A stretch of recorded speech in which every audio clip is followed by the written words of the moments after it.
Hello दोस्तों, मैं हूं आपका अपना दोस्त सोहम मिश्रा और हम लोग हैं आपके अपने प्यारे से यूट्यूब चैनल दिव्य एकेडमी पर। आज काफ़ी दिनों बाद हम लोग फिर से रूबरू हुए हैं एक दूसरे से और हमारा जो टॉपिक है वो है प्रमुख रासायनिक अभिक्रियाएं। देखिए, मैं आपको बता दूं कि इतने दिनों के बाद आप सबके बीच आने का मकसद सिर्फ एक ही है कि आपका ये बोर्ड एग्जाम जो हो इस बार बेहतरीन हो, इसमें कोई कसर न रह जाए। हम लोग भी मेहनत करेंगे आपके लिए ताकि आपका एग्जाम बेहतर हो, आपका बेहतर रिजल्ट ही हमारा टारगेट है। ठीक है, तो चलिए हम सबसे पहले ऐसे टॉपिक को अटेंड करेंगे जिसको लेकर काफ़ी बच्चे डरते रहते हैं कि रासायनिक अभिक्रियाएं कैसे की जाती हैं, कैसे होगा। गाइड में दिया हुआ है तो सीधा अभिक्रिया हो जाता है, समझ में नहीं आता कैसे किया गया है। तो हम और चूंकि ये अभिक्रियाएं बार बार रिपीट भी होती रहती हैं, फिक्स्ड है कि ये अभिक्रियाएं आती ही आती हैं एग्जाम में, इसलिए इन अभिक्रियाओं को पढ़ना बहुत ज़्यादा जरूरी हो जाता है। तो ऐसी अभिक्रियाओं की एक सीरीज लेकर मैं आपके पास आ गया हूँ। आपके साथ हम लोग ऐसी ही अभिक्रियाओं को जो है सॉल्व करेंगे। ठीक है, और आप लोग भी ध्यान से देखिएगा पूरा वीडियो। आपको पूरा अभिक्रिया एक एक करके समझना है। ये आपको विद्या गाइड में पेज नंबर 127 पे मिल जाएगा। तो मैं आपका गाइड ही पूरा सॉल्व करवा दे रहा हूँ। आपको वापस गाइड पढ़ने की जरूरत नहीं पड़ेगी। गाइड से कुछ एक्स्ट्रा मैटर ही मिलेगा, गाइड से कम कुछ भी नहीं मिलेगा। ठीक है, तो आप वीडियो बस ध्यान से देखिए। और आज से आपकी मैराथन क्लास स्टार्ट होती है। हम लोग इस एग्जाम को पूरा वीडियो के माध्यम से कवर करेंगे। आप डे टू डे पूरा पढ़ते जाइए, रिवीजन करते जाइए, ध्यान से मेहनत करिए। यही सही समय है जो आपको मेहनत करना है। आइए स्टार्ट करते हैं हम लोग अपना प्यारा सा वीडियो। देखिए, सबसे इंपॉर्टेंट जो रिएक्शन है, मैंने 3 रिएक्शन एक साथ लिख दिए हैं। तो क्यों लिख दिए हैं? क्योंकि तीनों रिएक्शन एक दूसरे से रिलेटेड हैं। अगर आपने एक को समझा तो बाकी दो आपको आसानी से समझ में आ जाएगा। तो चलिए एक बार कॉम्बिनेशन समझ लेते हैं। और ये आपको बुक में कहाँ पे मिल जाएगा, किस चैप्टर का सवाल है ये या अभिक्रिया है, देखिए ध्यान से। ये वोल्टेज रिएक्शन जो है, वोल्टेज अभिक्रिया या फिटिंग अभिक्रिया और ये वो जो फिटिंग अभिक्रिया, ये तीनों ही आपको पार्ट 2 के पहले चैप्टर अर्थात हेलो एल्केन हेलो एरिन्स के चैप्टर से मिलेंगे। ठीक है, वहाँ के ये रिएक्शंस हैं। तो चलिए हम देखते हैं ये वोल्टेज अभिक्रिया होती क्या है, इसको कैसे करेंगे और इसके सवाल किस टाइप के एग्जाम में आते हैं। तो कभी देखिए, कभी कभी क्या होते हैं, नेमिंग रिएक्शन जो होते हैं ये नॉर्मली सीधा बोल दिया जाता है कि आप वोल्टेज अभिक्रिया क्या है टिप्पणी करिए, या वो जो फिटिंग अभिक्रिया किसे करते हैं। देखिए कितनी बार एग्जाम में पूछा गया है, वो जो फिटिंग अभिक्रिया पर टिप्पणी करिए। ठीक है, तो ये एग्जाम के पॉइंट ऑफ व्यू से ये अभिक्रियाएं जितनी भी आपको बताई जाएंगी इस वीडियो में, सबके सब जो कभी ना कभी आई होंगी। ठीक है, बहुत ज्यादा इंपॉर्टेंट होंगी। ऐसी अभिक्रियाओं की चर्चा हम लोग आपके बीच में करने वाले हैं। तो चलिए देखिए, पहला रिएक्शन देखते हैं वोल्टेज अभिक्रिया क्या होती है। तो वोल्टेज अभिक्रिया में करना कुछ नहीं है, ध्यान से देखिएगा। ये जैसा मैंने आपको बताया halo alkane hello arenes chapter से आया हुआ है। तो हेलो एल्केन का मतलब क्या होता है, देखिए इसमें हेलोजन होते हैं, साथ में एक खुली श्रृंखला का कार्बन होता है। यहाँ आर का जो मतलब है ना, आर आर का मतलब है खुली श्रृंखला का कार्बन, खुली श्रृंखला का कार्बन। खुली श्रृंखला का कार्बन आप समझ रहे होंगे, जैसे बंद श्रृंखला ना हो, बेंजीन ना हो, साइक्लोन ना हो, ये सब बंद श्रृंखला होती हैं। वो सब ना हो, खुली श्रृंखलाएं हो, जैसे CH3 हो गया, या फिर मान के चलिए CH3 CH2 हो गया, ये सब खुली श्रृंखलाएं होती हैं। और इनके साथ यक्स रहता है। ये यक्स क्या है? यक्स के 4 वैल्यू नॉर्मली लिए जाते हैं, फ्लोरीन, क्लोरीन, ब्रोमीन, आयोडीन। ये 4 लिए जाते हैं, लेकिन आपको इस रिएक्शन में नॉर्मली ब्रोमीन और क्लोरीन ही लेना है, क्योंकि फ्लोरीन बहुत छोटा हो जाता है, इसलिए इसको हर अभिक्रिया में यूज नहीं किया जा सकता है। आयोडीन आकार में थोड़ा ज़्यादा बड़ा हो जाता है, इसलिए इसको भी हम जो है अभिक्रिया में नॉर्मली यूज नहीं करते हैं। तो अभिक्रिया में एक्स की जगह पे हम 2 वैल्यू यूज करते हैं, कौन सा? ब्रोमीन और क्लोरीन। चलिए देखिए, ये है आर, जहाँ पर ये है आर का मतलब खुली श्रृंखला का क्या हुआ? कार्बन, और एक्स का मतलब क्या है? क्लोरीन या ब्रोमीन। इनकी ये देखिए 2 मोल उपस्थित हैं। कितने हैं? 2 मोल हैं। और इनकी अभिक्रिया हम किससे करवा रहे हैं? इनकी अभिक्रिया हम करवा रहे हैं सोडियम धातु से करवा रहे हैं। और ये शुष्क ईथर की उपस्थिति रहेगी, ध्यान दीजिएगा। शुष्क ईथर की उपस्थिति इसलिए रखी जाती है ताकि यहाँ पर कोई भी नमी की जो है नमी हो तो उसको ये ईथर क्या कर ले? सोख ले, क्योंकि नमी होने की वजह से सोडियम उससे रिएक्शन कर लेगा और हमें हमारा परिणाम नहीं मिल पाएगा। इसलिए शुष्क ईथर की उपस्थिति हम इसके साथ रखते हैं। ठीक है, तो देखिए होता क्या है, ये रिएक्शन बहुत ही ईजी है। देखिए इसमें होता है ये Na जिस पर पॉजिटिव चार्ज आता है, ये X जिस पर नेगेटिव चार्ज आता है, इसको अपने साथ ले लेता है। तो ये Na प्लस इस X माइनस को अपने साथ ले लेता है, यानी ये Na और X क्या हो जाते हैं यहाँ से बाहर। तो देखिए 2 Na आगे 2 लगा हुआ है, तो 2x को अपने साथ लेकर बाहर चला जाता है, यानी 2 ठो NaX क्या हो जाते हैं? बाहर हो जाते हैं। तो 2 NaX जब बाहर हो गया है तो बचता क्या है यहाँ पे? यहाँ बचता है 2 ठो R, जिसे हम कुछ इस तरीके से लिखते हैं। तो ये अभिक्रिया हमारी क्या कहलाती है? ये अभिक्रिया हमारी कहलाती है वोल्टेज रिएक्शन। अगर ध्यान से देखेंगे इस अभिक्रिया को तो इसका यूज क्या होता है, यहाँ पे जितने नंबर ऑफ कार्बन का आर होगा उसके डबल नंबर ऑफ कार्बन का हमको जो है आर मिलता है, अर्थात एल्केन मिलता है। या जो भी हम हेलो एल्केन लेंगे उसके डबल नंबर ऑफ कार्बन का हमको क्या मिल जाता है? एल्केन प्राप्त होता है। तो जब भी कोई ऐसी रिएक्शन आ जाए जिसमें आपसे पूछा जाए कैसे प्राप्त करेंगे, कैसे प्राप्त करेंगे, जैसे मैंने मान लीजिए आपसे मैंने पूछ लिया कैसे प्राप्त करोगे आप CH3Cl से CH3Cl से CH3CH3, अगर यही क्वेश्चन आपसे पूछ लिया जाए, ठीक है, कैसे प्राप्त करेंगे, तो आप इसको कैसे कर सकते हैं? आप इसको करेंगे वोल्टेज अभिक्रिया से। कैसे करेंगे? देखिए यहाँ पे CH3CL है ना, तो इसको हम ले लेंगे कितना? 2 मोल। इसकी अभिक्रिया किससे करवा देंगे? 2 मोल Na से करवा देंगे। उपस्थिति किसकी ले लेंगे? शुष्क ईथर की ले लेंगे। शुष्क ईथर की उपस्थिति लेने पर क्या होगा? 2 Na 2 Cl को लेकर क्या हो जाएगा? बाहर। तो 2 ठो क्या बचेगा? CH3, 2 ठो CH3 है ना यहाँ पे। तो इस तरीके से इसको हम प्राप्त कर सकते हैं। यानी जब भी हम कोई खुली श्रृंखला का कार्बन हो, साथ में X हो, उसका डबल कार्बन हमें चाहिए होता है एल्केन में, कोई ग्रुप ना हो, केवल एल्केन रहे। ठीक है, तो हम कौन सी अभिक्रिया यूज करेंगे? वोल्टेज अभिक्रिया। मुझे उम्मीद है कि आप वोल्टेज अभिक्रिया को आसानी से समझ गए होंगे। चलिए, वोल्टेज अभिक्रिया के जैसे ही होता है फिटिंग अभिक्रिया। देखिए ये वोल्टेज नाम के वैज्ञानिक ने दिया था, इसलिए उनके नाम से जाना जाता है वोल्टेज अभिक्रिया। इन्हीं का देखकर एक महान वैज्ञानिक आ गए नकलची बंदर वाले फिटिंग अभिक्रिया। देखिए इसमें होता क्या है, कुछ नहीं, ज्यादा अंतर नहीं है। यहाँ इन्होंने कहा खुली श्रृंखला, इन्होंने कहा भैया बंद श्रृंखला ले लो। बंद श्रृंखला मतलब एरोमेटिक रिंग ले लो। एरोमेटिक रिंग का मतलब क्या होता है? बेंजीन रिंग ले लो भैया। तो बेंजीन रिंग इन्होंने ले लिया, एरोमेटिक रिंग होता है, इसलिए मैंने AR लिख दिया है। वैसे नॉर्मली बेंजीन रिंग आप ऐसे बनाते हो, ठीक है, इस तरीके से आप बेंजीन रिंग बनाते हो, ऐसे बीच में गोला मार देते हो, चलो बढ़िया है। तो आप चाहे ऐसे बनाइए चाहे AR लिख दीजिए, बात वही होती है। तो आपको बस आर की जगह क्या रखना है, ए आर अर्थात बंद श्रृंखला। बाकी जैसे एक्स होता है उसके साथ जुड़ा, एक्स जुड़ा हुआ है, जैसे अन्य होता है दो ठो अन्य जो है, जैसे उसके तरफ उपस्थिति होती है वैसे है। अब जैसे वहां से दो ठो अन्य एक्स बाहर निकलता है, यहाँ से भी क्या हो जाता है, दो ठो अन्य एक्स बाहर निकल जाता है। अब आप कहोगे सर यहाँ तो प्लस में लगाए, यहाँ माइनस में लगाए, तो भैया चाहे यहाँ इस तरफ आप प्लस में लगाइए और चाहे एरो के नीचे आप माइनस में लगाइए, मतलब वही होता है। तो यहाँ पे क्या हो गया, दो अन्य एक्स बाहर हो गया, तो क्या बचा है, दो ठो ए आर, तो दो ठो ए आर बच गया है जो हमने लिख दिया है। ठीक है, ये हमारा प्रोडक्ट हो गया है फिटिंग अप क्रिया के लिए। ठीक है, और वोल्टेज अप क्रिया में क्या मिला था, दो ठो आर मिला था, यानी दो ठो खुली श्रृंखला का कार्बन, नंबर ऑफ कार्बन जो होता है डबल में हो जाता है खुली श्रृंखला का। फिटिंग में नंबर ऑफ जो क्लोज चेन है कार्बन का, एरोमेटिक रिंग है, वो डबल हो जाता है। ठीक है, तो जब डाई बेंजीन हमको चाहिए ना, डाई बेंजीन, आर एक्स से डाई बेंजीन चाहिए, तो हम कौन से क्रिया यूज करेंगे, फिटिंग अप क्रिया। ठीक है, चलिए मान लीजिए आपसे क्वेश्चन ये पूछ लिया गया, देखिए वोल्टेज अप क्रिया 2015, 16, 22 तीन बार पूछा गया है। ठीक है, विद्या गाइड के अनुसार। उसके बाद देखिए फिटिंग अप क्रिया 2017 में पूछा गया, हालांकि विद्या गाइड में इसकी चर्चा नहीं है, मैंने अपने से किया है। अगर देखिए वो जो फिटिंग अप क्रिया ये 14, 15, 16, 17, 20, 22 इतनी बार आया हुआ है, बहुत ज्यादा इंपॉर्टेंट रिएक्शन हो जाता है, ये बहुत ज्यादा इंपॉर्टेंट रिएक्शन हो जाता है। ठीक है, तो ध्यान से समझिएगा। और अब अगर आप वो जो क्रिया और फिटिंग अप क्रिया समझ गए हैं, तो वो जो फिटिंग अप क्रिया समझने में आपको कोई भी दिक्कत नहीं होगी। चलिए देखिए कैसे करते हैं। तो यहाँ देखिए वो जब क्रिया हमने खुली श्रृंखला लिया था, तो इसमें भी वोट जब बोला गया तो हमने क्या ले लिया है, खुली श्रृंखला, खुली श्रृंखला का यक्स। ठीक है, तो ये हो गया वोट जब क्रिया के लिए। साथ में फिटिंग है, तो फिटिंग के लिए हमने क्या लिया था, बंद श्रृंखला, तो हमने इसके लिए क्या ले लिया है, बंद श्रृंखला। मतलब वो जो फिटिंग लिखा है तो एक खुली श्रृंखला लेना है, एक तो क्या लेना है, बंद श्रृंखला। और जैसा कि हर बार की तरह हमें क्या लेना होगा, दो ठो सोडियम, हर बार की तरह हमें क्या उपस्थित करना है, शुष्क ईथर, और हर बार की तरह दो ठो क्या निकलता है, दो ठो इधर से यक्स निकाल देना है, और साथ में क्या निकलना है, सोडियम। तो बताइए क्या निकल गया है, तो दो ठो एन और दो ठो क्या निकल गया है, यक्स, दो ठो एन यक्स हो गया है बाहर। अब आप बताइए क्या बचा हुआ है, तो आपको दिख रहा है कि सर यहाँ पर ए आर बचा है और क्या बचा है, आर, यानी ए आर और आर ये दो प्रोडक्ट बच जाते हैं किसमें, वर्ज्य फिटिंग अवक्रिया में। मुझे उम्मीद है कि तीनों क्रियाएं आप आसानी से समझ गए होंगे। एक बार मैं समराइज कर देता हूं कि हमने इन तीनों क्रियाओं में क्या पढ़ा है। देखिए वर्ज्य क्रिया हमने पढ़ा, जब खुली श्रृंखला का कार्बन हाइड्रोजन के साथ जुड़ा हो, यानी हेलो एल्केन हो, उसकी क्रिया सोडियम धातु से करवाते हैं, तो उसके साथ उपस्थिति रहती है, तो हमें डबल कार्बन का, जितना कार्बन होगा उसका नंबर ऑफ डबल कार्बन हमको मिल जाता है एल्केन में। इसी अवक्रिया को हम क्या कहते हैं, वर्ज्य क्रिया कहते हैं। अब यही खुली श्रृंखला की जगह अगर हम बंद श्रृंखला ले लेंगे और उसी सोडियम से उसके की उपस्थिति में हम रिएक्शन करवाते हैं, तो वही अन्य बाहर निकलता है और बंद श्रृंखला के हमें डबल कार्बन मिल जाते हैं। इस अवक्रिया को हम क्या कहते हैं, फिटिंग अवक्रिया कहते हैं। और ऐसे ही वो जो फिटिंग होता है, इसमें वो के लिए खुली श्रृंखला और फिटिंग के लिए एक बंद श्रृंखला ले लेते हैं, और पूर्व की भांति सोडियम से ही रिएक्शन करवाते हैं सब्सक्रिप्टर की उपस्थिति में, और वो बाहर हो जाता है, तो ए आर और आर बचता है। यही हमारा क्या हो जाता है, प्रोडक्ट हो जाता है। तो ये तीन अवक्रियाएं तीनों एक जैसी हैं, तीनों एक ही चैप्टर से हैं, और तीनों बहुत ही सरल हैं, और तीनों बहुत ज्यादा महत्वपूर्ण हैं। तो अगर ये अवक्रिया एग्जाम में आए तो छूटना नहीं चाहिए बच्चा, ध्यान देना। ठीक है, इसको चाहे जैसे एनी हाउ एकदम बढ़िया से समझ लो, अगर नहीं आया है तो कमेंट करना, मैं फिर से बताऊंगा, लेकिन ये छूटना नहीं चाहिए। ठीक है, कई बार मैंने क्लास में भी बोला है, और अगर आप वीडियो देख रहे हैं तो भी समझ लीजिए कि बहुत ज्यादा इंपॉर्टेंट रिएक्शन है। इन तीन में से एक कोई ना कोई अवक्रिया, खास करके देखिए वो जो फिटिंग कितनी बार पूछा गया, तो कोई ना कोई एक निश्चित रूप से हर बार एग्जाम में आता है। अब कौन सा आपके सामने आ जाएगा वो तो एग्जाम में पता चलेगा, लेकिन एक आएगा, ये तो फिक्स है। ठीक है, तो इंपॉर्टेंट नेमिंग रिएक्शन की ही हम बात कर रहे हैं। चलिए अब इंपॉर्टेंट नेमिंग रिएक्शन के बारे में हम जो है, अगर आपने ये क्रिया समझ लिया है, एक दो थोड़ा सा इसका क्वेश्चन कर लेते हैं हम लोग। देखो क्वेश्चन आप अगर मान लीजिए, फिर अगर नेमिंग रिएक्शन पे आ गया कि वो जब क्रिया पे टिप्पणी करिए, फिटिंग पे टिप्पणी करिए, या वो जो फिटिंग क्रिया पे टिप्पणी करिए, तो आप इसको आसानी से हल कर लेंगे। लेकिन अगर मान लीजिए नेमिंग रिएक्शन ना आकर क्वेश्चन के थ्रू आ गया, तब क्या करेंगे, तो कुछ करना है नहीं, आपको बस ध्यान देना है कि आपने जो पढ़ा है वो सॉलिड चीज है। ठीक है, आप उसको अब भूले नहीं हो, बस इतना ही ध्यान देना, आप सारे क्वेश्चन को कर लोगे। चलिए मैं क्वेश्चन, अगर मान लीजिए मैं इस तरीके से कह दूं कि क्वेश्चन आ रहा है क्या होता है जब करके, आता है ना जिसमें क्वेश्चन आ गया है क्या होता है जब करके, एग्जाम में क्वेश्चन आ गया है। ठीक है, और क्वेश्चन नंबर मैंने यहाँ पे लिख दिया है, क्या होता है जब, भैया बताओ आप लोग, कह रहा है CH3 CH2 Cl रिएक्ट करता है सोडियम के साथ, और उपस्थिति है शुष्क ईथर की, शुष्क ईथर की उपस्थिति है, क्या होता है। तो अब आप देखो ये खुली श्रृंखला का कार्बन है, एक से जुड़ा हुआ है, सोडियम है, शुष्क ईथर की उपस्थिति है। अब आपको सोचना ही नहीं है कौन सी क्रिया, भाई आप पहचान चुके हो ये कौन सी क्रिया है, वोल्टेज क्रिया है। खुली श्रृंखला का कार्बन के साथ एक्स का मतलब क्या आ गया, वोल्टेज क्रिया, सोडियम के साथ क्रिया और शुष्क ईथर की उपस्थिति। तो हमको क्या करना है, हमको इसको बैलेंस करने के लिए दो दो लगा देना है, और जैसा कि हम हर बार निकालते हैं या नए यक्स, तो हमने दो ठो या नए दो ठो यक्स, यानी यहाँ पर यक्स का वैल्यू क्या लिया गया है, CH, इसको बाहर कर दिया।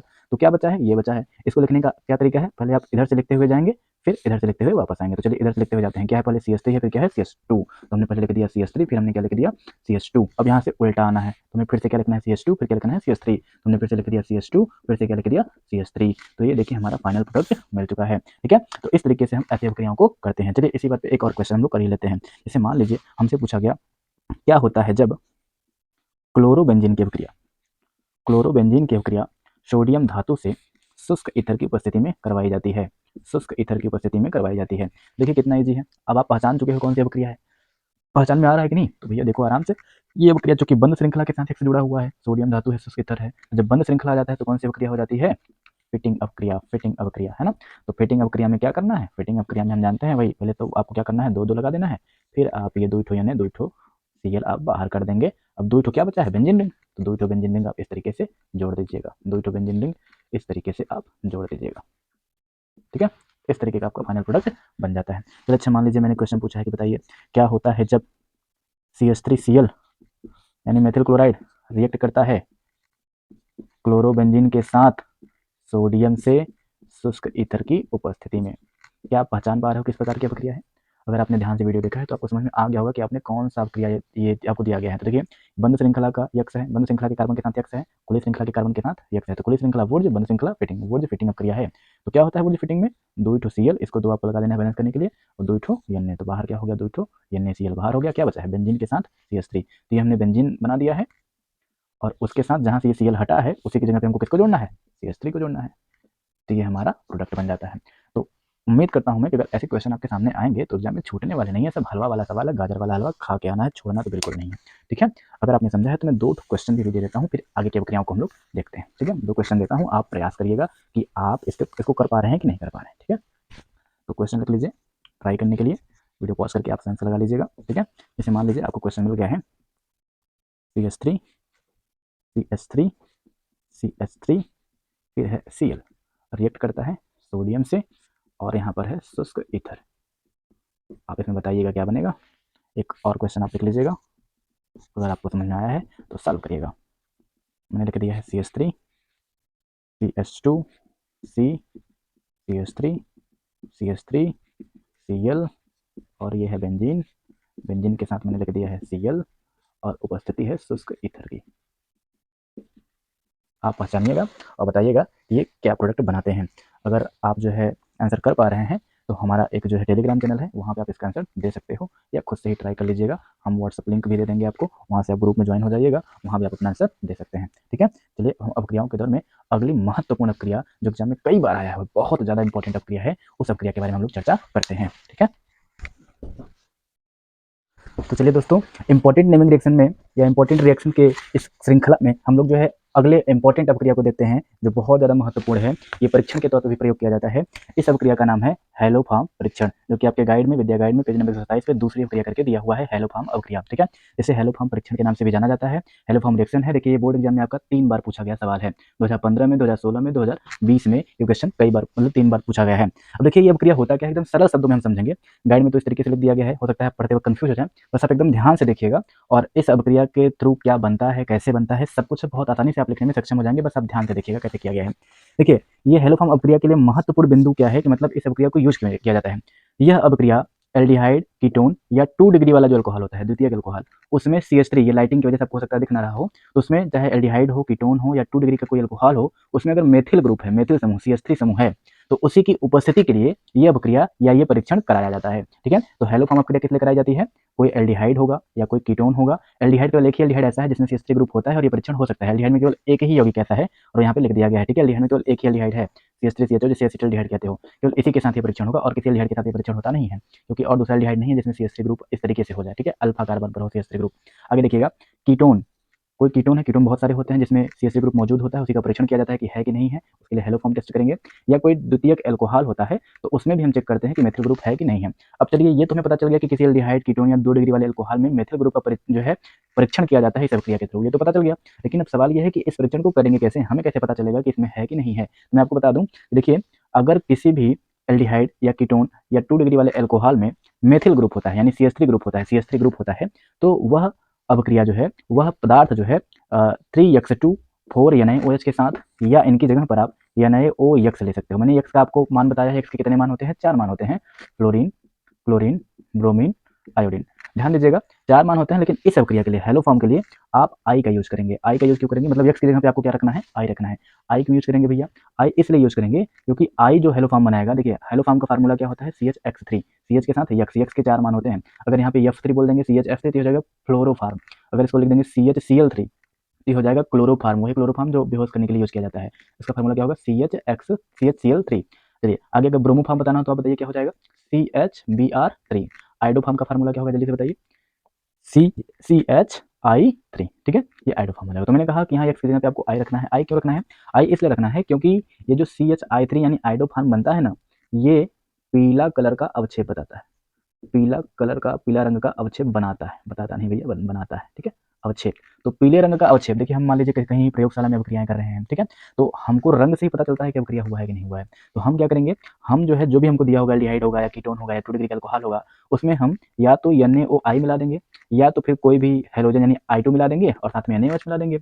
अगर उसका रंग पीला हुआ, ठीक है, आयोडीन ही लेना है एक जगह पे, अगर उसका रंग पीला हो गया है तो हम समझ जाएंगे कि उसमें मेथिल समूह था, और अगर उसका रंग पीला नहीं होता है तो हम समझ जाएंगे उसमें मेथिल समूह उपस्थित नहीं था, अर्थात अनुपस्थित था। तो मेथिल समूह उपस्थित है कि नहीं है, इसी का पता हमें इस अभिक्रिया से चलता है, ठीक है। तो इस अभिक्रिया से क्या पता चलता है कि किसी एल्डिहाइड में, कीटोन में या 2 डिग्री वाले अल्कोहल में मेथिल समूह है अथवा नहीं है, ठीक है। अब चलिए एल्डिहाइड में कैसे किया गया, देखिए इसको लिखने का तरीका क्या है। तो ये देखिए CH3CHO लिखा गया, एकमात्र एल्डिहाइड जिसमें मेथिल ग्रुप मौजूद होता है जो ये परीक्षण दे सकता है, पहला एल्डिहाइड ही है। देखिए यहाँ पे क्या है, ये जो क्रियात्मक समूह है CHO, ठीक है, इसके साथ क्या है ये CH3। अगर किसी क्रियात्मक समूह से CH3 सीधा जुड़ा हुआ है तभी ये परीक्षण मिलेगा। CH3 है लेकिन क्रियात्मक समूह से सीधा नहीं जुड़ा है तो परीक्षण नहीं देता है। यहाँ देखिए CH3 सीधा CHO से जुड़ा है अर्थात ये परीक्षण देगा, ठीक है। देखिए क्या होगा, इसमें जो CH3 ग्रुप रहेगा जो सीधा क्रियात्मक समूह से जुड़ा है, ये CH3 चेंज हो जाता है, किसमें चेंज हो जाता है, CHX3 में। तो यहाँ जो भी CH3 रहेगा आपको सीधा उसको क्या लिख देना है, CHX3 यानी CHI3 लिख देना है आपको, ठीक है। उसके बाद यहाँ क्या बचेगा, जो भी जितने भी कार्बन बचेंगे उतने कार्बन का आपको COO लिखना है, क्या लिखना है, उतने कार्बन का COO लिखना है, ठीक है। नहीं समझ में आया, चलिए एक और अभिक्रिया लिख कर देखते हैं। जैसे मान लीजिए हमारे पास ये कीटोन है, ये कीटोन हैलोफॉर्म परीक्षण देगा कि नहीं देगा, तो हमने इसमें NaOI मिला दिया। आप NaOI यानी NaOX मिलाइए, X की जगह पे I लेना है, या फिर आप जो है कोई भी मतलब हैलोजन मिलाइए साथ में NaOH, ये दो चीजें मिलाइए, या फिर आप केवल NaOI यानी NaOX मिला दीजिए, ठीक है। तो दो में से कोई एक यूज कर सकते हैं आप, हालांकि गाइड में तो इसकी चर्चा है लेकिन NCERT बुक में दोनों की चर्चा है, ठीक है। चाहे आप इसको मिलाइए चाहे इसको मिलाइए, ठीक है, दोनों ही एकदम करेक्ट है। चलिए देखिए अब होता क्या है कि अब देखिए अगर हम इसमें एसीटोन में NaOI मिलाते हैं तो क्या यह हैलोफॉर्म परीक्षण देगा कि नहीं देगा, आप बताइए, गेस करिए देगा कि नहीं देगा। देखिए कीटोन में CO हमारा क्रियात्मक समूह है और इस CO के साथ में सीधा जुड़ा हुआ CH3 है कि नहीं है, अगर है इसका मतलब यह हैलोफॉर्म परीक्षण देगा, और परीक्षण देगा तो क्या बनाएगा, देखो ये CH3 को हमको सीधा किसमें चेंज कर देना है, CHI3 में चेंज कर देना है, किसमें चेंज कर देना है, CHI3 में। अब जो भी कार्बन बचा है उसको COO बनाना है, तो हमारे पास ये बचा था, क्या बचा था, CH3CO, तो हमने लिखा CH3CO बचा था, इसमें ON हमको अपने से लगा देना है, COO बनाना था हमको, हमने बना दिया, हो गया हमारा फाइनल रिएक्शन। चूंकि CHI3 बनेगा तो हमें पीला रंग का अवक्षेप मिल जाएगा, इसका मतलब ये क्या है, इसमें CH3 मौजूद था, ठीक है।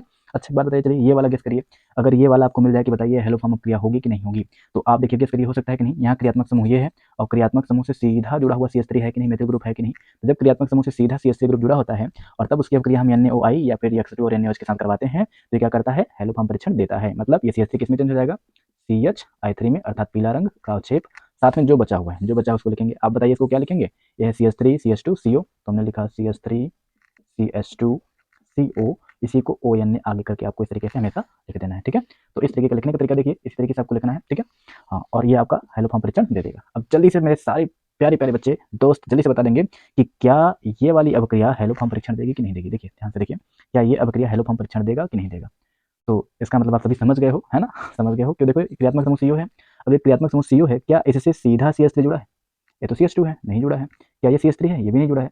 CH3 तो है लेकिन क्या सीधा CO से जुड़ा है, नहीं, ये तो CH2 से जुड़ा है। ये भी CH3 है लेकिन क्या CO से सीधा जुड़ा है, नहीं, ये तो CH2 से जुड़ा है। तो जब कोई क्रियात्मक समूह से सीधा CH3 होगा तभी हैलोफॉर्म परीक्षण होगा। यहाँ सीधा CH3 क्रियात्मक समूह से नहीं जुड़ा है, इसका मतलब ये हैलोफॉर्म टेस्ट नहीं देगा। हम लिखेंगे क्या, नो रिएक्शन। मैं जहां तक है मैं समझा पा रहा हूँ कि ये जो है हैलोफॉर्म परीक्षण कौन देगा कौन नहीं देगा, ठीक है। याद रखिएगा, एल्डिहाइड, कीटोन और 2 डिग्री वाले अल्कोहल जिसमें क्या होंगे, CH3 ग्रुप सीधा क्रियात्मक समूह से जुड़ा हुआ, ठीक है। अच्छा आप बताओ, ये 2 डिग्री का अल्कोहल जो होता है ये क्यों देता है, 2 डिग्री का अल्कोहल क्यों देता है हैलोफॉर्म परीक्षण। तो ध्यान से देखिए, आपने पढ़ा होगा, नहीं पढ़ा है तो मैं आपको समझा देता हूँ। जो 2 डिग्री का अल्कोहल होता है ये क्या होता है, इसका ऑक्सीकरण जब हम करवाते हैं, ऑक्सीकरण कैसे होता है, ये H और ये H, ये दोनों H यहाँ से निकल जाते हैं। तो 2 H जब यहाँ से निकल जाते हैं H2 बनकर, हाइड्रोजन का निकलना या ऑक्सीजन का जुड़ना ऑक्सीकरण कहलाता है। तो यहाँ से 2 हाइड्रोजन निकलते हैं तो ऑक्सीकरण होता है, तो ये C और O के बीच हो जाता है डबल बॉन्ड। ये हो गया CH3 CO CH3, क्या है, CH3 CO CH3, क्या बना है, CH3 CO CH3, CH3 CO CH3, अर्थात अब ये क्या है, अब ये है एसीटोन। तो जो भी 2 डिग्री के अल्कोहल होते हैं वो ऑक्सीकरण के द्वारा कीटोन बन जाते हैं, और कीटोन रहेंगे और ऐसे अल्कोहल, ध्यान दीजिए 2 डिग्री का ऐसे अल्कोहल जिनके पास CH3 होगा, 2 डिग्री का अल्कोहल है तो कीटोन बन में करेगा, उसके पास CH3 है ही, तो ऐसे कीटोन जिसके पास CH3 है वो हैलोफॉर्म परीक्षण देता है। इसीलिए 2 डिग्री के ऐसे अल्कोहल जिनके पास CH3 होता है वो भी हैलोफॉर्म परीक्षण देते हैं। तो अच्छा बताइए जल्दी से ये क्या बनाएगा, तो CH3 CO CH3 NaOI क्या बना है, जो यहाँ पे बनाया है वो यहाँ पे बना लेगा, ठीक है। तो मुझे उम्मीद है कि आप समझ पा रहे होंगे कि हैलोफॉर्म परीक्षण क्या है। एक बार फिर से समराइज कर देते हैं, इस पूरी प्रक्रिया को ध्यान से समझिएगा। हैलोफॉर्म परीक्षण क्या है, यह अभिक्रिया एल्डिहाइड, कीटोन या 2 डिग्री अल्कोहल जो होते हैं उनमें CH3 ग्रुप, CH3 मेथिल समूह जो कि सीधा क्रियात्मक समूह से जुड़ा हो, उसी की उपस्थिति का परीक्षण कराया जाता है हितैषी क्रिया के द्वारा। ठीक है, इसमें आप क्या करेंगे, जो भी पदार्थ होगा, यौगिक होगा, उसमें आप यक्स2 और NaOH मिला दीजिए, या फिर उसकी जगह पे आप क्या मिला सकते हैं, NO यक्स। नॉर्मली यक्स की जगह पे हमेशा आपको क्या लेना है, आई क्यों लेते हैं, क्योंकि जो हेलो फॉर्म बनता है आई के थ्रू, यानी आइडो फॉर्म बनता है, उसका रंग कैसा होता है, पीला, तो हमें पहचानने में आसानी होती है, इसलिए एक्स का वैल्यू हम क्या लेते हैं, आई लेते हैं। ठीक है, जैसे हमने देखा एसीटोन में था तो यहाँ पर CH3 बना था, इसमें भी देखो मेथिल ग्रुप सीधा क्रियात्मक समूह से जुड़ा था तो मेथिल ये बन गया था हमारा पीला रंग। यहाँ पे सीधा नहीं जुड़ा है इसलिए नो रिएक्शन। यहाँ पे देखिए 2 डिग्री का अल्कोहल था, ये ऑक्सीकृत होकर फिर से कीटोन बना लिया जिसके पास CH3 है, सीधा क्रियात्मक समूह से जुड़ा हुआ, तो ये भी हमारा अवक्रिया करेगा। अब मैं कुछ सवाल लिख रहा हूँ जिसमें आप पहचानेंगे कि क्या ये हेलो फॉर्म परीक्षण देते हैं या नहीं देते हैं। ठीक है, अगर आपने ध्यान से समझा है तो आप आसानी से पहचान लेंगे, अगर ध्यान से नहीं समझे हो तो थोड़ा एक बार फिर से देखिएगा। इंपॉर्टेंट रिकमेंडेशन है, इंपॉर्टेंट अवक्रिया है, जो कि एग्जाम में आया हुआ है, 3 बार आया हुआ है, तो इंपॉर्टेंट हो जाता है और भी ज़्यादा। ठीक है, चलिए मैं सवाल लिखता हूँ और आप बताइए कि क्या ये परीक्षण होगा या नहीं होगा, और होगा तो क्या बनेगा। ठीक है, चलिए जैसे मान लीजिए मैंने लिखा हुआ है CH3 CH2 CHOH CH3 और मैंने इसमें मिला दिया है NaOI। अब आप गेस करिए क्या ये हेलो फॉर्म परीक्षण देगा या नहीं देगा। ये 2 डिग्री का अल्कोहल है, 2 डिग्री का अल्कोहल। कितने लोग ऐसे हैं जो 2 डिग्री नहीं पहचान पा रहे हैं। अरे भाई, OH जिस कार्बन से जुड़ा है वो कार्बन कितने कार्बन से जुड़ा है, वो कार्बन देखिए यहाँ इस कार्बन से जुड़ा है और ये कार्बन यहाँ इस कार्बन से जुड़ा है। तो OH जिस कार्बन से जुड़ा है वो कार्बन 2 कार्बन से जुड़ा है, इसलिए इसकी डिग्री कितनी होगी, 2, और OH जुड़ा है इसलिए क्या हो गया, ये अल्कोहल। तो ये 2 डिग्री का अल्कोहल है। चलिए बताइए 2 डिग्री का अल्कोहल है NaOI के साथ क्या ये हेलो फॉर्म परीक्षण देगा। तो बहुत बढ़िया, आप सभी ने पकड़ लिया है कि ये जो अल्कोहल है ये हेलो फॉर्म परीक्षण देगा। क्यों देगा भैया, क्योंकि इसका अपचयन होगा और यहाँ से हाइड्रोजन क्या हो जाएंगे, अल्कोहल को पहले क्या बनाएंगे, कीटोन। ये बन जाएगा कुछ इस तरीके से CH3 CH2 और CO, मैंने साथ में लिख दिया, बॉन्ड नहीं दिखा रहा हूँ, CH3 CH2 CO, साथ में फिर क्या है CH3। अब ये हो गया है तो CO से सीधा CH से जुड़ा है, यानी ये परीक्षण देता है और CHI3 इसमें बनता है, CHI3 बनता है जो पीले रंग का होता है। अच्छा, ये CH3 जो हो गया ये तो CHI3 बन गया। बाकी चीज़ों को क्या लिखोगे आप, बाकी को आपको लिखना है, यहाँ क्या लिखना है, CH3 CH2 CO ONA। ठीक है, समझ में आ रहा है ना आपको। चलिए एक क्वेश्चन और कर लीजिए, लगे हाथ में, लगे हाथ कर लेते हैं ताकि आप आसानी से इसको बता सकते हैं। चलिए देखिए, मान लीजिए यहाँ पे ये सवाल है, CH3 है और फिर ये CH है और इधर मैं जो है एक और CH3 जोड़ देता हूँ, फिर इधर जो है CH है, CH2 है, OH है। इसका मैं NaOI के साथ रिएक्शन करवा रहा हूँ, क्या ये हेलो फॉर्म परीक्षण देगा, चेक करिए। तो ये क्या 2 डिग्री का अल्कोहल है, चेक करिए। OH जिस कार्बन से जुड़ा है वो कार्बन केवल एक ही कार्बन से जुड़ा है, ये कार्बन केवल एक ही कार्बन से जुड़ा है, यानी ये 1 डिग्री का अल्कोहल है। 1 डिग्री का अल्कोहल ऑक्सीकरण के द्वारा एल्डिहाइड कीटोन बनाते हैं और ये 1 डिग्री का अल्कोहल है, इसमें मतलब संभावना नहीं है कि CH3 सीधा क्रियात्मक समूह से जुड़ जाए, अर्थात ये हेलो फॉर्म का टेस्ट नहीं देगा। ठीक है, तीसरा बताइए, जैसे मान लीजिए CH3 है, CH है, CH2 है, CH3 है, इधर OH है, NaOI के साथ रिएक्शन करवा रहा हूँ मैं, क्या ये हेलो फॉर्म टेस्ट देगा, अल्कोहल है, ध्यान समझिएगा।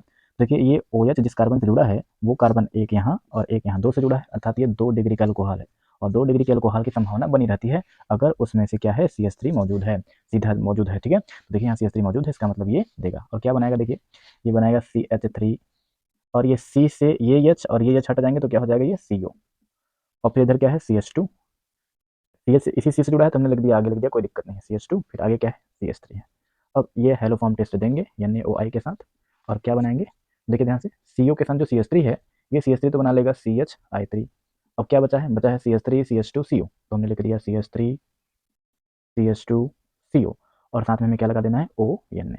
तो मुझे उम्मीद है कि आप पहचान पा रहे होंगे कि हेलो फॉर्म परीक्षण कौन दे सकता है और कौन नहीं दे सकता है। ठीक है, चलिए अब हम देखते हैं कुछ अगली महत्वपूर्ण प्रक्रियाएं जो आपके एग्जाम के पॉइंट ऑफ व्यू से बहुत ज़्यादा इंपॉर्टेंट हैं। चलिए अगली अवक्रिया देखते हैं जो बहुत ज़्यादा इंपॉर्टेंट है और मैं तो समझ के मतलब समझ नहीं पा रहा हूँ, समझ के समझ नहीं आ रहा है कि भैया इतनी सरल अवक्रियाएं इतनी बार एग्जाम में आ जाती हैं, बताओ। बच्चों के लिए तो हलवे वाले सवाल हैं ये। चलो जल्दी से ये वाला हलवा खाते हैं, हम लोग फिर आगे बढ़ते हैं ना। तो ये है फ्रीडल क्राफ्ट अवक्रिया, कितनी बार आया देखो आप, 14 में आया है, 15 16 17 22, इतनी बार आया है, इसका मतलब फिर से आ सकता है ना, क्योंकि क्वेश्चन बार बार रिपीट होने वाले, बार बार आते ही हैं। तो देखिए फ्रीडल क्राफ्ट अवक्रिया जो होती है 2 टाइप की होती है। एक जब हम CH3 Cl के साथ करवाते हैं, दूसरा जब CH3 COCl के साथ करवाते हैं। ठीक है, तो CH3 COCl के साथ करवाएंगे तो इसे बोलेंगे फ्रीडल क्राफ्ट एसाइलेशन, और जब फ्रीडल जो है CH3Cl के साथ करवाएंगे तो क्या कहेंगे, फ्रीडल क्राफ्ट एल्काइलेशन। ठीक है, ये 2 टाइप की क्रिया होती है, Friedel craft alkylation, Friedel Crafts acylation, और दोनों एकदम इजी है, जैसे कि विद्या अकेडमी दिया है, मैं पहले वैसे बता देता हूँ, फिर एकदम इजी तरीके से बताता हूँ। देखिए है क्या किया है कि ये बेंजीन है, C6H6 भी लिखा जाता है, या आप जो है जैसे बनता है वैसे बना सकते हो। ठीक है, इस टाइप से लिखो या आप जो है C6H6 लिखो, एक ही बात है। तो हुआ क्या यहाँ से, C6H6 से एक H, माने आप इसको ऐसे लिख सकते हो, C6H6 को आप लिख सकते हो C6H5H, बात तो वही है, 5 और 1 6 H हो गया। और साथ में CH3Cl को मैं ऐसे लिख देता हूँ, CH3 और साथ में क्या है Cl। ठीक है, ये क्रिया को मैं लिखने का तरीका आपको बता दे रहा हूँ। तो ये हुआ क्या, H और Cl यहाँ से हो जाते हैं बाहर। तो HCl जब बाहर हो गया है तो बचा क्या है, C6H5 और साथ में क्या है CH3। C6H5 साथ में क्या है CH3। इसी को कहते हैं फ्रीडलक्राफ्ट एल्काइलेशन। बताओ कितना ईजी है ना। मुझे लगता है कि देश का बच्चा बच्चा इस सवाल को हल कर सकता है। अब देखिए ऐसे ही यहाँ पे करना है। अब देखिए C6H5 है, आप इसको कैसे लिख सकते हैं, C6H5 को आप लिखेंगे C6 मतलब H6 है तो H5 लिखिए, एक H जो है बाहर दिखाइए। CH3COCl को आप इस तरीके से लिखिए, CH3CO और साथ में क्या है Cl। होगा क्या, H और Cl बाहर। तो जब HCl बाहर हो गया है तो क्या बचा है, बचा है C6H5 साथ में क्या बचा है COCH3 हो गया हमारा प्रोडक्ट। है कि नहीं जी, महा इजी है। ठीक है, और ये सवाल देखो कितनी बार आ गया है। इसको कहते हैं फ्रीडलक्राफ्ट। दो टाइप का होता है, एल्काइलेशन एसाइलेशन। गाइड में तो एक ही टाइप से दे दिया है, एक साथ दे दिया है, तो आप समझिएगा। ठीक है, एल्काइलेशन कब होगा, जब CH3Cl के साथ करवाएंगे तो एल्काइलेशन बोला जाता है, जब CH3COCl के साथ करवाएंगे तो क्या बोलेंगे एसाइलेशन। केवल फ्रीडलक्राफ्ट बोला है तो दोनों दिखाइए, और अगर एल्काइलेशन एसाइलेशन बोला है तो बात ही अलग है। आप समझदार तो हुई है ना, CH3Cl और CH3COCl, बस इतने का ध्यान देना है। बार बार क्या निकाल देना, HCl निकाल देना, जो बचेगा वो आपका बचा हुआ उत्पाद हो जाएगा।